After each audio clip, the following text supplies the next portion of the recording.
Assalamualaikum teman-teman, halo semuanya. Kali ini kita akan belajar mengenai perbandingan senilai dan juga perbandingan berbalik nilai. Baiklah teman-teman, langsung aja nih kita pelajari apa sih itu perbandingan senilai dan berbalik nilai. Yuk langsung aja kita masuki pembahasannya. Yang pertama nih teman-teman, kita akan membahas mengenai perbandingan senilai. Apa sih itu Kak perbandingan senilai? Jadi perbandingan senilai itu adalah perbandingan antara dua atau lebih besaran di mana suatu variabel bertambah maka variabel lain juga ikut bertambah atau sebaliknya.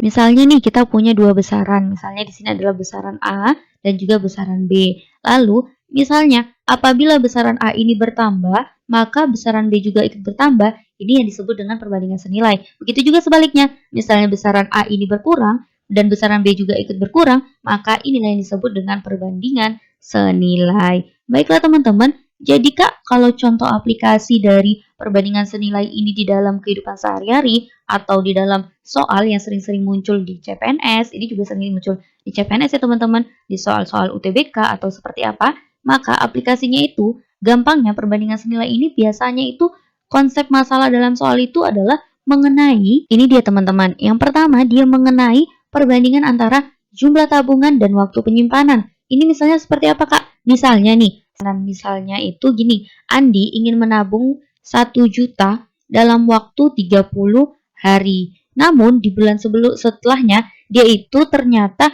ingin meningkatkan jumlah tabungannya menjadi 3 juta. Berapa hari Kak dia harus menabung? Di sini berapa hari? Misalnya X hari. Kita lihat, jikalau dia ingin menambah jumlah tabungannya, ya kan di sini kan kita lihat ini bertambah ya. Bertambah 1 juta ke 3 juta, maka hari yang dia perlukan untuk menabung juga akan semakin lama kan? Semakin lama di sini kan, semakin bertambah juga, maka ini yang disebut dengan perbandingan senilai. Begitu juga dengan contoh yang lain adalah perbandingan antara jumlah barang dengan harga barang, jumlah pekerja dengan upah pembayaran yang dikeluarkan, lalu di sini jarak tempuh kendaraan dan waktu tempuh, dan jumlah makanan dengan jumlah orang yang menghabiskan. Dan rumusnya gampangnya seperti ini. Misalnya kita punya tadi besarannya ini kita misalkan sebagai A1, lalu di sini adalah B1. Lalu A2, di sini adalah B2.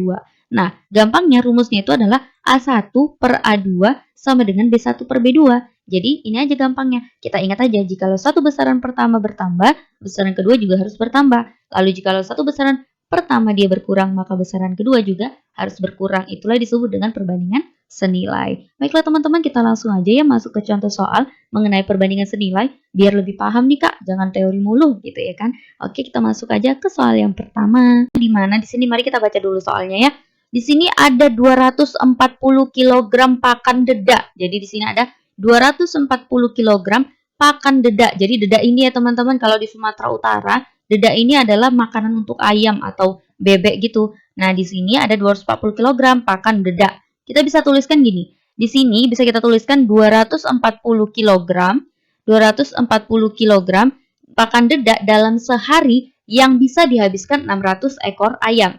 Jadi kita tuliskan 240 kg itu berarti bisa dihabiskan 600 ekor ayam ya, ekor ayam. Jika ditambah ayamnya, jadi di sini kita ingat kata kuncinya, jika ditambah ayam 200 ekor lagi, maka pakan dedak yang perlu ditambahkan dalam sehari adalah, jadi di sini bisa kita lihat ayamnya ditambah nih 200 ekor berarti 600 ditambah dengan 200 ekor kan? Maka di sini adalah 800 ekor. Jadi untuk 800 ekor ini berapakah pakan dedak yang dibutuhkan? Misalkan kita sebagai variabel X. Nah, berarti sini X kilogram nanti nih yang mau kita cari nih kan?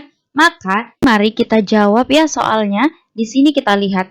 Pertama kita akan cek dulu ini perbandingan senilai atau tidak. Mari kita lihat di sini, maka semakin banyak atau banyaknya ekor ayam, maka kebutuhan pakan dedak yang kita butuhkan juga akan semakin bertambah kan? Di sini kan semakin bertambah, maka kebutuhan pakan dedak juga akan semakin bertambah.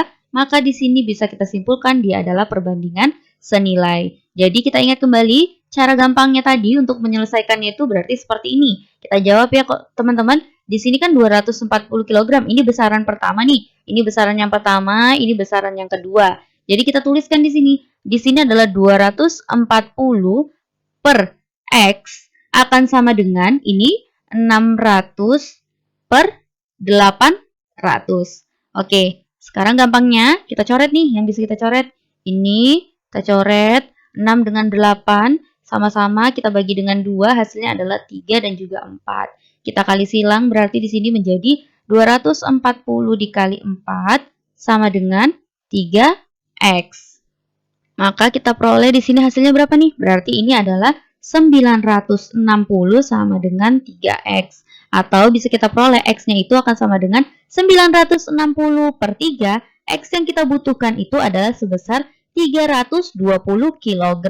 Oke, jika kita langsung jawab nih, kita langsung pilih, pasti jawabannya B. Tapi ingat kembali yang ditanyakan dari soal teman-teman, yang ditanyakan itu adalah yang ditambahkan. Sehingga di sini kita peroleh untuk yang ditambahkan itu, sehingga kita peroleh di sini bahwasanya pakan dedak yang ditambahkan, yang ditambah itu adalah di sini kita lihat yang kita peroleh dia seharusnya 320 kg. Yang kita punya di awal itu adalah 240 kg. Artinya di sini dikurangi dengan 240 kg. Maka yang kita butuhkan atau yang ditambahkan itu sebesar 80 kg. Sehingga kita peroleh dia jawabannya adalah E. Ingat kembali ya teman-teman, kalau kita melihat soal, kita lihat dulu apa yang ditanyakan di sini ya. Jangan langsung kita, oh di sini dapat nih 320 kg. Maka jawabannya yang B. Padahal yang ditanyakan di sini adalah yang perlu ditambahkan. Baiklah teman-teman, itu ya. Langsung kita masuk lagi ke pembahasan yang kedua. Oke, atau kita bahas dulu lagi ya contoh soal mengenai perbandingan senilai. Baiklah teman-teman, pertama kita lihat soalnya. Pembuat sepatu bisa membuat 80 sepatu atau 80 pasang sepatu. Kita tuliskan di sini 80 pasang sepatu ya.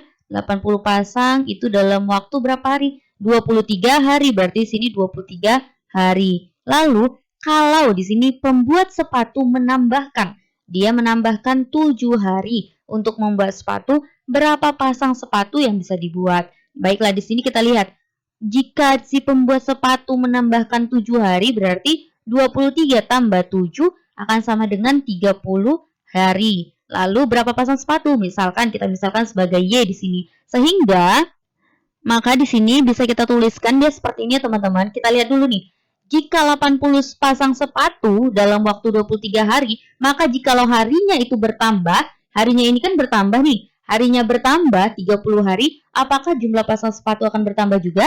Iya, jika harinya lebih banyak, maka pasang sepatu yang dibuat juga akan semakin banyak. Sehingga di sini bisa kita tuliskan juga dia akan bertambah. Maka bisa kita lihat, dapat kita simpulkan bahwa ini merupakan perbandingan senilai. Karena jika satu besaran bertambah, maka satu besaran yang lain juga bertambah. Begitu juga sebaliknya. Jika satu besaran berkurang, maka besaran yang lain juga akan berkurang. Sehingga dapat kita peroleh di sini, maka kita akan jawab di sini berarti kita kalau dia perbandingan senilai berarti bisa kita tuliskan 80 per Y akan sama dengan 23 per 30. Kalikan silang, 80 kali 30 akan sama dengan 23Y. Hasilnya di sini 2400 ya, sama dengan 23Y. Maka kita peroleh Y-nya akan sama dengan berapa? 2400 per 23. Y itu akan sama dengan 104,3. Jadi di sini kita dapat Y-nya 104,3.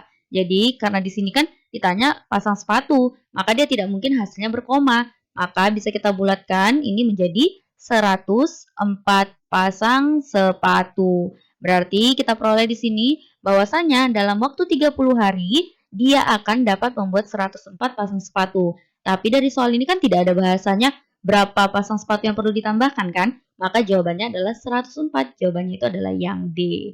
Baiklah teman-teman, udah paham kan? Kita masuk ke perbandingan yang kedua, yaitu perbandingan berbalik nilai. Oke teman-teman, sekarang kita masuk ke perbandingan berbalik nilai. Kalau tadi senilai, sekarang adalah berbalik nilai. Apa sih itu perbandingan berbalik nilai, Kak? Perbandingan berbalik nilai itu adalah perbandingan antara dua besaran di mana satu variabel bertambah, maka variabel lain berkurang atau sebaliknya.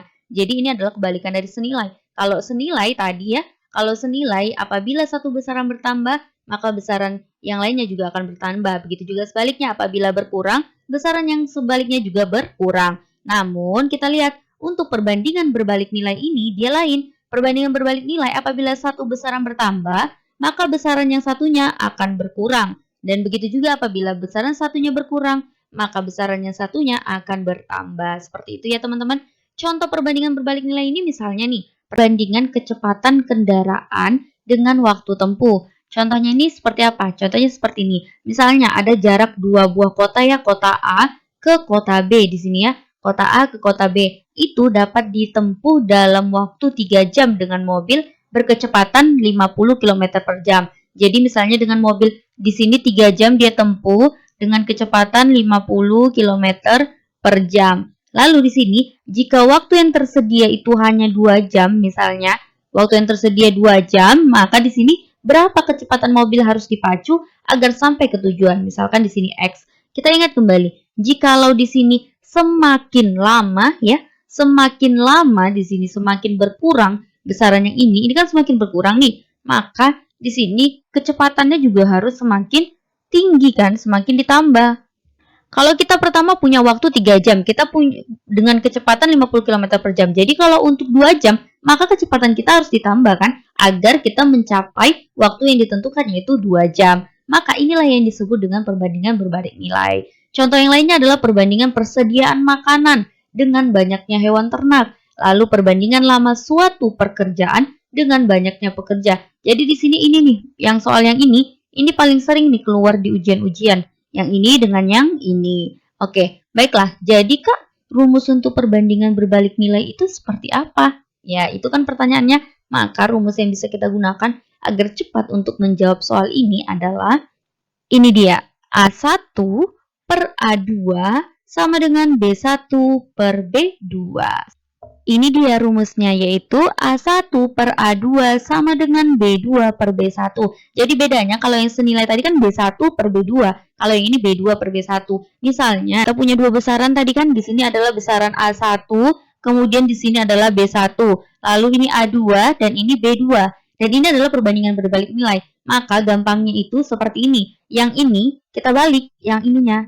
Ini kita balik jadinya gini, A1 per A2, yang ini kita balik ke atas, yang ini kemari, lalu yang ini menjadi kemari. Maka ini aja yang kita ingat konsepnya ya. Maka langsung saja kita jawab soal yang pertama yang berkaitan dengan perbandingan berbalik nilai. Oke, soal yang pertama.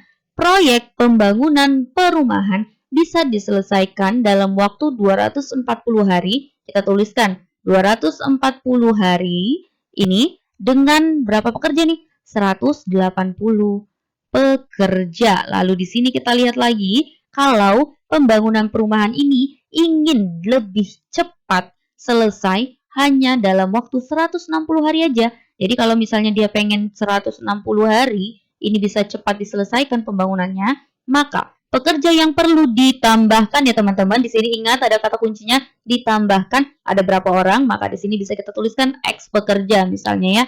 Jadi untuk 160 hari kita harus cari dulu nih berapa atau X pekerja yang diperlukan untuk menyelesaikan dalam waktu 160 hari.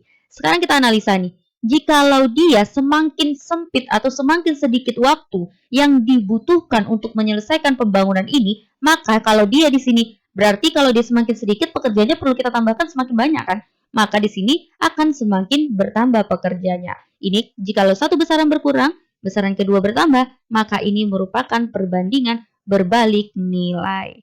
Oke, jadi bisa kita tuliskan di sini, kita jawab langsung. Berarti bisa kita tuliskan gimana? Ini kita switch. Gampangnya kita switch ini ke atas gini. Oke, maka ini kita bagi berarti 240 per 160 akan sama dengan kita switch menjadi X per 180. Oke, ini kan bisa kita coret sama-sama bagi dengan 80, maka kita peroleh hasilnya di sini adalah 3 dengan 2. Kita kali silang menjadi 3 dikali 180 akan sama dengan 2X. 3 kali 180 di sini kan berarti gampangnya seperti ini. Ini 3 kali 180, ini 180 dibagi dengan 2, hasilnya adalah 9, maka di sini 90 ya. Maka di sini 3 kali 90 adalah 270, berarti X-nya sama dengan 270. Maka kita peroleh untuk 160 hari, pekerjanya ini adalah 270 pekerja. Nah, jawabannya ada nih. Jawabannya bukan 270. Maka di sini pekerja yang perlu ditambahkan, ya kan? Pekerja yang perlu ditambahkan, perlu ditambah itu adalah karena di sini kita ingat yang ditanyakan itu kan yang ditambahkan. Berarti 270 dikurangi dengan pertama pekerjanya adalah 180. Maka hasilnya akan sama dengan berapa? 90 pekerja lah yang perlu ditambahkan. Jawabannya adalah yang A. Baiklah, selanjutnya. Jadi kita ingat aja, saya ingatkan lagi, jangan lupa kata kuncinya. Kalau di sini ada dibilang ditambahkan, maka kita harus mencari yang ditambahkan, bukan banyaknya pekerja. Oke, baiklah teman-teman, sampai di situ dulu pembahasan kita mengenai perbandingan senilai dan perbandingan berbalik nilai. Jikalau ada nanti pertanyaan teman-teman yang kurang jelas dari penjelasan saya, bisa ditanyakan di kolom komentar ya teman-teman. Jangan lupa like-nya. Jikalau ada kekurangan dari penjelasan saya, mohon dimaafkan. Baiklah, sampai bertemu di penjelasan berikutnya teman-teman. Assalamualaikum.